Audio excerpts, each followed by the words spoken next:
ನಮಸ್ಕಾರ. ಇವತ್ ನಾವು ಸಾಫ್ಟ್ವೇರ್ ತಯಾರಿಸೋ ರೀತಿಯನ್ನೇ ಬುಡಮೇಲು ಮಾಡೋ ಒಂದು ಅದ್ಭುತವಾದ ಎಐ ವರ್ಕ್ಫ್ಲೋ ಬಗ್ಗೆ ನೋಡೋಣ. ಕೇವಲ ಒಂದು ಐಡಿಯಾದಿಂದ ಶುರುವಾಗಿ ಕಣ್ಣು ಮುಂದೆ ಒಂದು ಲೈವ್ ಅಪ್ಲಿಕೇಶನ್ ರೆಡಿಯಾಗೋ ಜರ್ನಿ ಇದು. ಬನ್ನಿ ನೋಡೋಣ. ಹಾಗಿದ್ರೆ ಹಳೆ ವಿಧಾನಕ್ಕೂ ಈ ಹೊಸ ಎಐ ವಿಧಾನಕ್ಕೂ ಇರೋ ವ್ಯತ್ಯಾಸವಾದ್ರೂ ಏನು?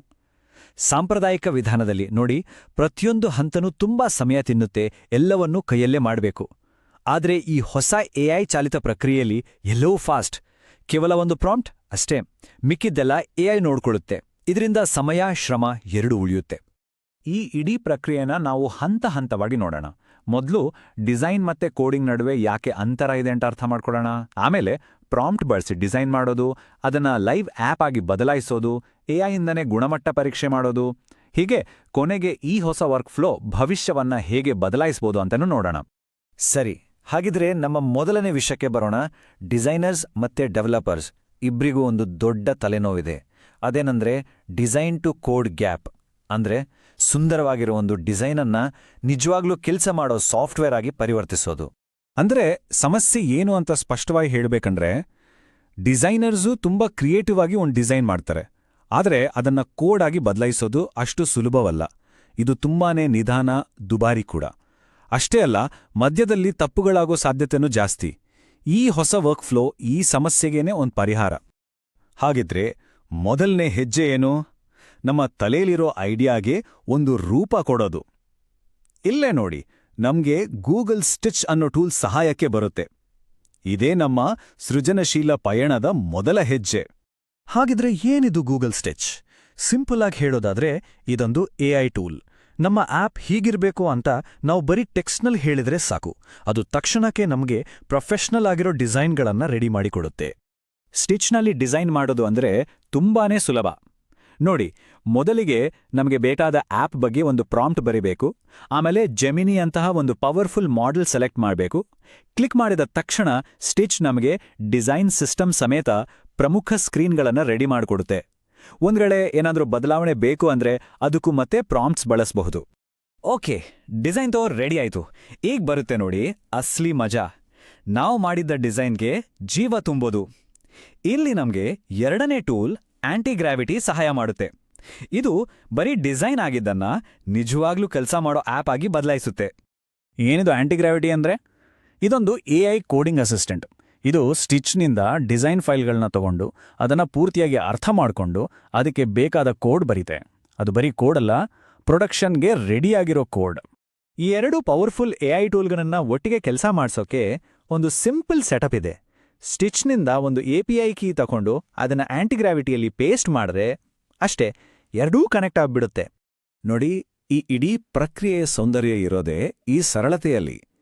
ಆ ಡಿಸೈನ್ನ ಕೋಡಾಗಿ ಬದಲಾಯಿಸೋಕೆ ನಾವು ಕೊಡಬೇಕಿರೋದು ಒಂದೇ ಒಂದು ಲೈನ್ ಪ್ರಾಂಪ್ಟ್. ಇದನ್ನ ಒಂದು next.js ವೆಬ್ಸೈಟ್ ಆಗಿ ಬದಲಾಯಿಸು ಅಂತ.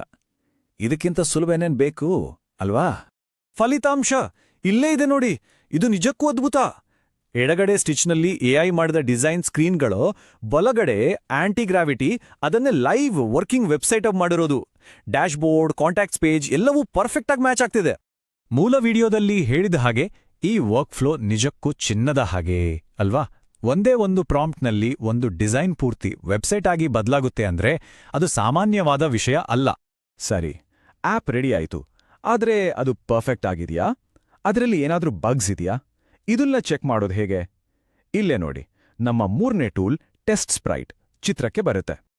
ಟೆಸ್ಟ್ ಸ್ಪ್ರೈಟ್ ಅಂದ್ರೆ ಇದೊಂದು ಎಐ ಟೆಸ್ಟಿಂಗ್ ಏಜೆಂಟ್. ಇದು ನಾವು ಮಾಡಿದ ಆಪ್ ಅನ್ನ ಆಟೋಮ್ಯಾಟಿಕ್ ಆಗಿ ಟೆಸ್ಟ್ ಮಾಡಿ ಅದರಲ್ಲಿರೋ ಬಗ್ಸ್, ಸೆಕ್ಯೂರಿಟಿ ಪ್ರಾಬ್ಲಮ್ಸ್ ಎಲ್ಲವನ್ನೂ ಪತ್ತೆ ಹಚ್ಚುತ್ತೆ. ಅಂದ್ರೆ ಕ್ವಾಲಿಟಿ ಅಶ್ಯೂರೆನ್ಸ್ ಪ್ರಾಸೆಸ್ ಪೂರ್ತಿಯಾಗಿ ಆಟೋಮೇಟ್ ಆಗುತ್ತೆ.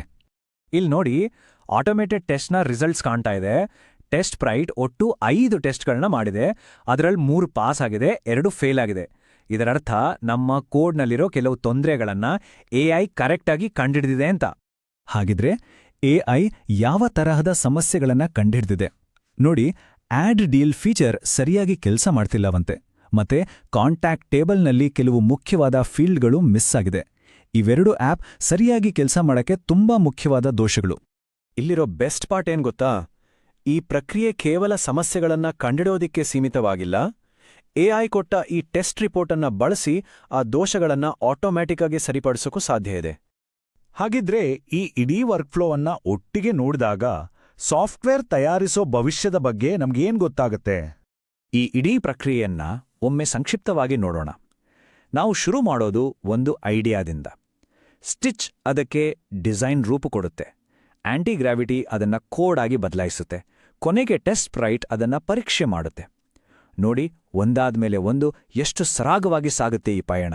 ಇದರಿಂದಾಗೋ ಅತೀ ದೊಡ್ಡ ಲಾಭನೇನು? ವಾರಗಟ್ಲೆ ತಿಂಗಳುಗಟ್ಲೆ ಹಿಡಿತಿದ್ದ ಸಾಫ್ಟ್ವೇರ್ ಡೆವಲಪ್ಮೆಂಟ್ ಕೆಲಸ ಈಗ ಕೆಲವು ಗಂಟೆಗಳಲ್ಲಿ ಮುಗಿದೋಗುತ್ತೆ. ಇದು ನಿಜಕ್ಕೂ ಡೆವಲಪ್ಮೆಂಟ್ನ ವೇಗವನ್ನ ಕ್ರಾಂತಿಕಾರಕವಾಗಿ ಬದಲಾಯಿಸುತ್ತೆ. ಕೊನೆಯದಾಗಿ ಒಂದು ಯೋಚನೆ ಮಾಡೋಣ. ಒಂದು ಆಪ್ ಮಾಡೋದು ಅದ್ರ ಬಗ್ಗೆ ಮಾತಾಡದಷ್ಟು ಸುಲಭ ಆದ್ರೆ ಏನಾಗ್ಬೋದು? ಕೇವಲ ಸ್ಲವನಿಗಳಲ್ಲಿ ವಿವರಿಸೋ ಮೂಲಕ ಒಂದು ಆಪ್ ರೆಡಿ ಮಾಡೋಕ್ ಸಾಧ್ಯ ಆದ್ರೆ ಟೆಕ್ನಾಲಜಿಯ ಭವಿಷ್ಯ ಇನ್ನೆಷ್ಟು ಅದ್ಭುತವಾಗಿರ್ಬೋದು.